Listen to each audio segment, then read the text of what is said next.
La gestion de stock. Pour commencer, vous allez devoir paramétrer votre mode de gestion de stock. Si vous avez un seul site, plusieurs sites et plusieurs emplacements sur vos différents sites. Donc, pour y accéder, vous allez cliquer sur le bouton Gestion clientèle, ensuite Paramètres, puis Commun de saisie. Une fois que vous avez cliqué sur ces trois boutons, vous arrivez sur cette page. Il faudra aller sur l'onglet Médicaments. Et ici, tout en bas, vous voyez Gestion du stock. Là, il y a trois modes de gestion qui vous sont proposés. Donc, le premier, ça ne gère ni la notion de site, ni la notion d'emplacement. Donc, c'est quand vous avez une seule structure. Le deuxième va utiliser la notion de site quand vous avez différentes structures. Et le troisième mode va utiliser la notion de site et d'emplacement. Les emplacements, on va parler par exemple d'une voiture, d'un véto qui va faire des visites à l'extérieur, ou du frigo, là où vous avez tous vos produits frais. Voilà, vous pouvez avoir différents emplacements de stock. Donc là, vous allez choisir le mode de gestion. Et vous voyez ici, nous avons deux autres boutons en rapport avec le mode de gestion, donc exclusivement quand il ne s'agit pas du premier mode de gestion. Et sur la slide suivante, je vous explique à quoi ils correspondent. Donc, emplacement par défaut, c'est l'emplacement que vous allez demander à Vetocom de prendre quand vous facturez un produit. Il prendra par défaut sur l'emplacement que vous lui aurez demandé. Et ensuite, nous avons le deuxième bouton, les types de mouvements. Alors, quand vous allez cliquer sur ce bouton, vous aurez déjà de près enregistré tous ces modes de mouvement. Ceux-ci, comme vous le voyez, c'est précisé en bas, ne sont pas modifiables. Ils ont été incrémentés dans Vetocom. Donc, vous pouvez les utiliser. On voit bien le libellé, le type, si c'est un entrée ou une sortie. Et vous pouvez en créer de nouveaux, toujours avec la petite feuille avec un plus dessus, modifier ceux que vous avez créés ou supprimer ceux que vous avez créés. Mais ceux-ci ne sont pas modifiables ni supprimables. Une fois fait, vous avez juste à valider et vous avez tous vos types de mouvements. Quand vous êtes sur le type de mouvement, si vous voulez le créer, donc je vous dis cliquez sur la petite feuille avec le plus et vous arrivez sur cette fenêtre où vous avez tout simplement à mettre un code qui dépendra du libellé. Comme vous le voyez ici, pour entrée de stock, il a été mis ETS. Donc vous abrégez en fait votre libellé. Ensuite, vous notez le libellé, le type de mouvement, si c'est un entrée ou une sortie, et vous validez. Alors, sur cette fenêtre-ci, gestion de stock, nous allons passer par les boutons un par un. Donc, je vais commencer par emplacement par site, ensuite visu mouvement de stock et ainsi de suite. Je ne reviendrai pas sur cette page à chaque fois. Vous aurez juste le petit bouton qui vous dira à quel stade on en est. Donc là, nous commençons donc, toujours dans gestion produit stock et on va aller voir les emplacements par site. Si vous choisissez un mode de gestion par site et emplacement, c'est là que vous allez créer, paramétrer vos emplacements. Vous avez tout simplement à les créer ici avec la petite bulle verte avec le plus. Vous faites plus, vous créez donc le code de votre emplacement, sa désignation, et une fois qu'il est créé, vous allez tout simplement cliquer dessus et le faire glisser à côté sur le site avec lequel vous voulez le relier. Donc là, par exemple, tout ce qui concerne le site 1, je l'ai nommé avec le chiffre 1, donc frigo 1, stock 1, voiture docteur 1. Et je les ai pris un par un, je les ai fait glisser à côté, donc sur le site 1, et ils s'incrémentent directement. J'ai fait de même pour le site 2, un frigo 2, un stock 2, une voiture docteur 2, et j'ai cliqué et fait glisser. Ensuite, vous avez le bouton visualisation mouvement de stock. Donc ça va vous permettre de visualiser tous les mouvements de stock de vos produits. Donc là, vous allez choisir les produits un par un. Vous pouvez choisir les produits un par un. Là, je suis allée chercher l'Advocate 10-25 kg en boîte de 3 pipettes. J'ai voulu regarder sur le site 2. Donc, vous avez le choix de l'article, le choix du site, le choix de l'emplacement. Vous pouvez choisir le type de mouvement que vous voulez voir et la période sur laquelle ces mouvements ont lieu. Si vous ne voulez pas juste choisir un produit, vous avez la possibilité de choisir par type d'article. Donc là, vous aurez accès, si vous choisissez médicaments, vous aurez toute votre liste de médicaments et aliments, ainsi de suite. Vous avez la possibilité de choisir le type de famille et de sous-famille, si vous voulez préciser encore plus votre recherche. Une fois que vous avez bien saisi tous vos paramètres ici, il vous suffira de cliquer ici sur « Rechercher » pour que la liste s'actualise et s'affiche. Vous avez la possibilité d'imprimer la sélection en cours, donc ce que vous venez de rechercher.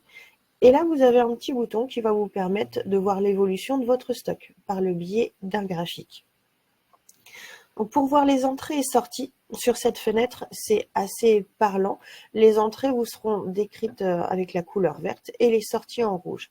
Là, sur ce produit, je n'ai eu qu'une entrée, mais si j'avais eu une sortie, la ligne d'en dessous, ici la quantité aurait été rouge. Et là, on voit tout en bas le total du stock. Donc, si vous avez un stock négatif, ce champ-là sera également rouge, comme les mouvements de sortie. Ici, on arrive sur la visualisation du stock. Donc, ça ressemble énormément à la fenêtre précédente, sauf que là, il ne s'agit pas des mouvements, mais du stock qui est en cours, du stock du médicament, tout simplement. Vous pouvez toujours faire une recherche par le produit, par site, par emplacement, un type de médicament, enfin un type d'article, ou famille, ou sous-famille. Vous avez la possibilité de demander si vous voulez voir les articles en commande, et sélectionner aussi si vous voulez que ça soit supérieur à un certain nombre de votre stock ou inférieur ou égal. Vous avez accès à différents boutons à côté, donc une fois tous les paramètres rentrés, vous cliquez bien sûr sur rechercher pour actualiser. On peut toujours imprimer la sélection en cours. Vous avez la possibilité ici d'accéder au mouvement de stock, donc c'est la fenêtre précédente que je vous ai montrée. Et là, accès à l'impression d'un inventaire type. Donc ça, c'est une fonction qui va plutôt vous servir pour l'inventaire. Je vous montrerai tout à l'heure comment il se présente. J'en aurai un aperçu. Mais ce bouton est présent sur cette fenêtre-là. Donc une fois que vous avez fait vos paramètres et votre recherche, on voit ici qu'on a le produit sur le site qu'on a voulu rechercher, sur l'emplacement qui nous intéressait, et on a le stock en cours, le stock en commande. Ici, je n'en ai aucun. Mais si on additionne le stock en cours et le stock en commande, ça nous donne ensuite le stock prévisionnel. Si vous voyez bien là, sur le stock en commande, on voit un x3. C'est tout simplement parce que j'ai justement déconditionné ma boîte de 3 pipettes. Donc, quand je commande une boîte, ça va me faire 3 pipettes. C'est pour ça qu'il multiplie par 3. Là, le stock qui nous intéresse, c'est par pipette. Alors là, donc, nous allons voir ensemble les entrées et sorties de stock. J'ai choisi de vous le présenter par le biais d'une vidéo que je vais agrandir de suite. Donc, on va tout d'abord sur l'onglet stock comme toujours, ensuite entrée et sortie de stock. Donc là, vous allez créer un mouvement. Tout à l'heure, on avait une visualisation des mouvements. Là, vous allez le créer. Donc, vous choisissez le site sur lequel le mouvement va se faire. Choisissez si c'est une entrée, une sortie de stock. Vous avez, comme on l'a vu tout à l'heure, différents types de mouvements. Article cassé, périmé, volé, une entrée de pharmacie humaine ou un retour fournisseur. Mais vous pouvez bien sûr en créer vous-même aussi, comme je vous ai montré tout à l'heure. Donc on va choisir le type de mouvement. Donc j'ai choisi une entrée de stock. Je vais donner inscrire la date à laquelle j'ai fait une sortie de stock. Et là, je vais tout simplement sélectionner mon produit. Donc là, je vais sélectionner un seul produit, mais j'ai toujours la possibilité d'en avoir deux. Donc là, j'ai vérifié que l'emplacement était correct. Il m'indique que mon produit est déconditionné. Stock en cours, je n'en ai aucun. Donc la quantité que je note ici, c'est la quantité que je vais faire rentrer dans mon stock, vu que le stock est à 0. J'ai bien validé donc mon entrée. Là, il m'affiche un document de la visualisation de l'état du stock. Je suis désolée, il est petit, mais bon, ça nous indique juste qu'on a une quantité de 3 qui est rentrée. Et une fois que j'ai validé, je vais ensuite voir sur ma visualisation de stock, justement, je vais aller chercher de nouveau l'Advocate 1025 et on voit bien que j'en ai fait rentrer 5. J'avais un stock de 0. Et là maintenant, j'ai un stock de 5. Voilà, la vidéo suivante, donc il s'agit de transfert de stock. Là, c'est différent. Tout à l'heure, vous gériez des mouvements. Donc, soit vous saisissez une entrée, soit vous saisissez une sortie. Là, vous allez pouvoir transférer un produit du stock du site 1, par exemple, au site 2, sans avoir à saisir une sortie d'un côté et une entrée de l'autre. Ça va se faire automatiquement. Je vous montre par le biais d'une vidéo. Donc, ça commence tout d'abord par le choix du site. Admettons, je suis dans le site 1 et je vais vouloir aller faire un transfert de stock sur un autre site. Donc, je vais sur le bouton stock, transfert sortie de stock. Donc, le site de départ, c'est mon site. Je vais faire sortir un produit de mon site et le site de destination. je vais transférer ça au site 2. Je choisis la date du transfert et ensuite le produit. Donc j'en ai sélectionné 2 pour vous montrer qu'on pouvait utiliser la multisélection. Je choisis l'emplacement duquel je sors le produit. Donc là, le stock 1, c'est le plus gros de la pharmacie. Quantité transférée, donc c'est ce que je vais transférer à l'autre site. Donc j'ai mis 3 pour le Advocate 1025 et 2 pour l'Advocate 2540. Donc site de départ, site 1, site de destination, site 2. Il me demande de confirmer le transfert, donc on clique oui, après avoir vérifié. Il m'indique que la ligne de transfert est enregistrée sous la référence numéro 2. Vous allez voir l'utilité de ce numéro de référence. Donc là, j'indique à ma collègue sur le site 2 que j'ai bien fait le transfert. Ma collègue qui, elle, est sur le site 2, va pouvoir accéder, depuis le logiciel. Vous voyez cette petite cloche qui est là, ça indique qu'il y a un transfert en attente. Donc, ma collègue du site 2 a tout simplement à cliquer dessus. Et là, elle va aller sélectionner le transfert, sélectionner un transfert de sortie. On voit bien que c'est la référence numéro 2 qui nous a été enregistrée tout à l'heure.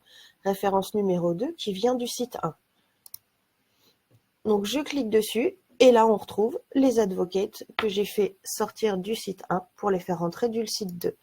Donc là, j'ai juste à sélectionner les lignes, comme je viens de faire. On voit que les quantités à réceptionner sont bien celles que j'ai saisies dans le site 1. Et dernière précision, il faut saisir l'emplacement de réception, savoir dans quel emplacement, dans quel stock vous voulez que ces quantités soient rentrées. Une fois que tout est bien saisi, c'est bon, votre transfert est terminé. Il vous indique que ça a bien été enregistré, toujours avec la ligne référence numéro 2. Et là, je voulais vous montrer qu'il y a une autre façon de faire. Si vous n'allez pas sur la petite cloche, vous pouvez également faire transfert, entrée de stock en attente. C'est exactement la même fonction que la petite cloche, sauf que vous y avez accès depuis cet écran-là. Et là, quand je clique dessus, vu que je l'ai fait, il me dit que je n'ai aucun transfert en attente de validation. Voilà, nous avons vu ensemble le transfert de stock. Donc, pour récapituler sur cette grande partie qui est la gestion de stock, il est important tout d'abord de paramétrer votre mode de gestion de stock en fonction de vos structures, de votre fonctionnement. Vous devrez, si vous avez plusieurs sites, plusieurs emplacements, bien les paramétrer. Bien penser à cette fonction de transfert entrée et sortie de stock, ça permet de faire gagner énormément de temps. Et enfin, sachez que toutes les fonctions que je vous ai montrées, visualisation, mouvement de stock, toutes ces fonctions sont disponibles depuis chaque fiche produit.